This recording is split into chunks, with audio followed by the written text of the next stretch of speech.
তো তোমাদের সবাইকে আমি বলেছি আমি নিজের তেলটা মাথায় দেওয়ার তেলটা আমি নিজের হাতেই তৈরি করি। তো প্রতিদিন না, সপ্তাহে 2 দিন কিন্তু এটা অ্যাপ্লাই করতে হয়। তো প্রতিদিন না, যখন রাত্রিরে অ্যাপ্লাই মানে পরের দিন শ্যাম্পু করবে তার আগের দিন অবশ্যই এই তেলটা অ্যাপ্লাই করবে। দেন তোমরা কমেন্ট বক্সে কমেন্ট করে একদম ভরিয়ে দাও, তাহলেই আমি তেলটা কীভাবে বানাই সেটাই বলবো।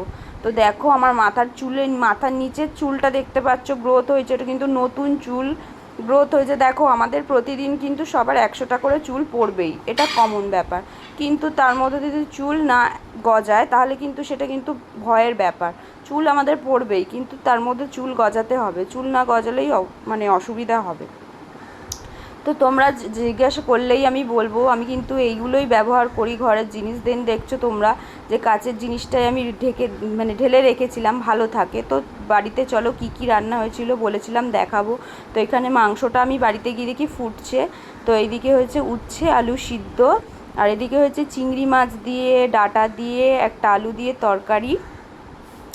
এদিকে ছিল স্যালাড রয়েছে।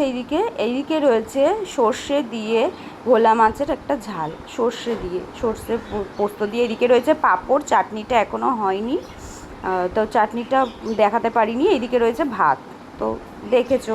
তো বলেইছিলাম। তো এইদিকে দেখো আমাদের প্রভু, এগুলো আমার বাপের বাড়ি, মানে আমার বাবার বাড়ির সব প্রভু। তো প্রভুদেরকেও দেখিয়ে দিলাম তোমাদের। তো এবার হচ্ছে তোমাদের আগেই বলেছিলাম আমি প্রতি রবিবার আমার বাড়িতে যাই।